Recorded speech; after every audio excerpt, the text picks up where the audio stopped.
This question is changing from the 2026 exams onwards. In today's video, I'll tell you everything you need to know about the new structure analysis question.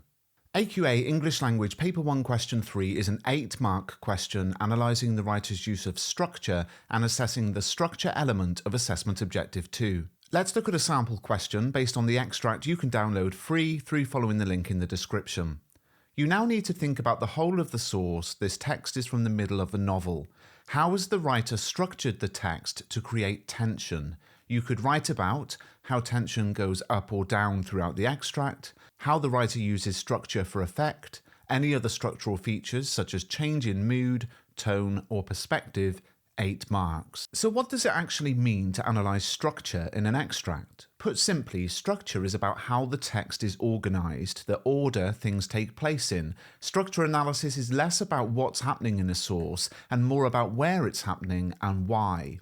Here are some of the most common structural features that you might want to look out for. Flashbacks and flash forwards, where we go back in time or forward in time from the current moment in the story. Shifts in focus and perspective, where the focus changes perhaps from outside to in or from setting to character, from action to dialogue. Zooming in and out, where the description moves like a camera, zooming in close to one detail and then zooming out to a broader, bigger description. Repetitions, where something appears throughout the text, for example, continual references to weather. Cyclical structure, where a story begins and ends in the same place or the same way. Foreshadowing, an advance hint of something that is to come later. And what about these 3 things mentioned in the last bullet point, changes in mood, tone, or perspective? Now, I've spoken to AQA about these 3 bullet points, and it seems there could be some variation to the way they're worded, particularly to this first bullet point. Depending on what the effect is, decreasing and increasing might not be used. My understanding is that the second bullet point is likely to be the same. It's basically reminding you to analyse structure, not language. And the third one will be the same, but that doesn't mean the extract will always have relevant things to say about changes in mood, tone, and perspective every time. These are generic structural features that you could possibly comment on, the keyword being could.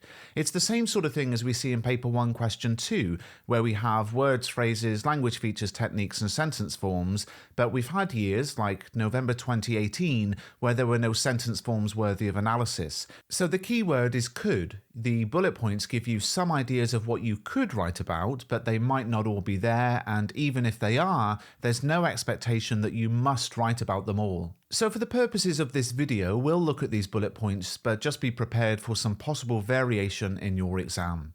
How tension increases and decreases throughout the extract. This is a great prompt because it helps us to think about the text as a whole rather than view bits in isolation. We might think first about how the extract starts, because of course that precise moment has been chosen by AQA for a reason. So in this opening sentence, for a short time I walked slowly on, determined to stick to my path until I came out onto the safety of the country road, there's a sense of determination and not really any tension in this moment. But that very quickly changes, and remember, how things shift and move and change is what structure is all about. That changes to the narrator realising they should, as likely as not, become very quickly lost. So there's a structural feature there, a shift, a change, a move from determination to vulnerability. We've identified a structural feature, and next we have to ask ourselves if and how it creates tension. And I think it does, because it establishes a sort of false sense of security before abruptly undermining it. The initial determination of the narrator makes the reader believe this character has control over their situation, but the shift to the realization that they could become very quickly lost destabilizes this certainty, and the suddenness of this change increases the tension by making the reader feel the narrator's vulnerability. Just moments ago they were confident, but now they're faced with a sense of danger. This structural shift is effective because it mirrors the narrator's psychological state, pulling the reader into their growing tension, and it's not a gradual loss of direction, but an immediate and overwhelming sense of being trapped.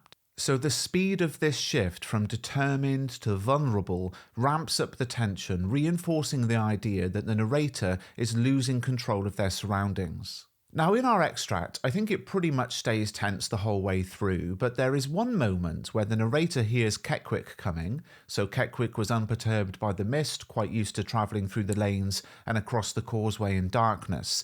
And this sentence provides a moment of logical reasoning and reassurance. It's the idea, at least temporarily, that someone else knows how to handle these conditions. Keckwick has come in, it's all going to be okay. Structurally, this functions as a brief pause in the rising tension, offering a contrast to the narrator's fear. But what's so clever is that this turns out not to be Keckwick, and so this pause in the tension, this moment of clarity, is actually used by the writer to heighten the tension when we discover the narrator was wrong, their friend isn't coming to save them at all. So this first bullet point really gets us thinking about how things progress across the text. The second bullet point is much more open, how the writer uses structure for effect. So what else do we have in the extract? Well, there's lots of repetition in the extract with continual references to mist. We've got shifting, swirling mist and mist-played tricks. Again, we would ask ourselves if and how that creates tension. And imagine that was you in the exam. You've spotted that repetition, but you can't think how it creates tension, or whatever the wording of the question is, the specific effect in your exam. Well, don't write about it. Look for something structural where you can clearly link it to the effect mentioned in the question. Now, for me, I think I can do that, and I'll show a full answer at the end where I do analyse how that repetition creates tension. Why not put a comment in the comments section of any other structural features you spot in this extract? You can download it for free through following the link in the description, and explain how they create tension. Now, this third bullet point introduces terms that might be new to some: tone, mood, and perspective. Let's go through them one by one. Tone refers to the attitude or feelings conveyed by the writer through the text. Writers use tone to subtly guide how readers respond to a text, and tone can shift and change and move throughout an extract. So in our extract, at the start, the tone is uneasy but determined, as I've already talked about. The opening, "For a short time I walked slowly on, determined to stick to my path." Soon, the tone becomes increasingly fearful and panicked. "That walk back was a nightmare." As the source develops, the tone is frantic and despairing. "I began to yell until I thought my lungs would burst," and this physical reaction to fear, along with the escalating actions, heightens the tension. So why is this important? These changes in tone reflect the narrator's emotional descent from unease to terror, mirroring the tension in the experience. Perspective refers to whose point of view the story is told from and how it shapes the reader's understanding. In our extract, the perspective is that of a first-person narrator. The use of "I" immerses the reader in the narrator's fear, making the tension feel immediate and personal. As the extract progresses, the perspective becomes increasingly unreliable due to panic. Now, this is one of the things with a first-person narrator. We only get the first-person narrator's perspective. We have no omniscient third-person narrator to tell us what's actually happening. So the narrator describes the sounds of the trap as moving unpredictably, not from directly behind me, but instead to be away to my right, and the confusion about where the sounds are coming from heightens the tension as both the narrator and, crucially, the reader are unsure of what is real. Why is this important? The writer uses the first-person perspective to make the reader experience events as the narrator does, increasing the tension by limiting our knowledge and making everything feel more uncertain and threatening. We also begin to question the reliability of the narrator as the extract develops, and that wouldn't happen with a third-person omniscient narrator. Mood refers to the atmosphere or feeling that the text creates for the reader. Writers use structural choices to establish mood and develop it as a text progresses. In the extract, the mood is quickly filled with uncertainty. "It began to dawn on me I should as likely as not become very quickly lost." And the uncertainty here creates tension because it suggests the narrator is beginning to doubt their ability to navigate safely. This foreshadows the fear and chaos that will soon follow, making the reader anticipate danger and therefore creating tension. Towards the end, the mood shifts to full-on panic, shuddering at the dreadful thoughts racing through my mind. This vivid description of physical fear reinforces the increasing tension. Why is it important? The shifting mood keeps the reader emotionally engaged, moving from unease to horror to panic and sustaining tension pretty much the whole way through. It mirrors the narrator's emotions and highlights the tension throughout the extract by creating an almost constant sense of dread. The reader is drawn into the narrator's escalating fear, making the tension feel immediate and immersive. And of course, finding structural features is not the whole challenge here. Once we've spotted something, we have to ask ourselves, does this structural feature create the effect mentioned in the question? In our example, tension. If not, we don't want to write about it. Even if it's a clear structural feature, we've got to write about effect. So let's put all of this into an answer. The writer uses structure to create tension in the opening of the extract. The narrator is determined to stick to my path, suggesting control. However, this is abruptly undermined by the realization that they could become very quickly lost, creating a sudden sense of danger.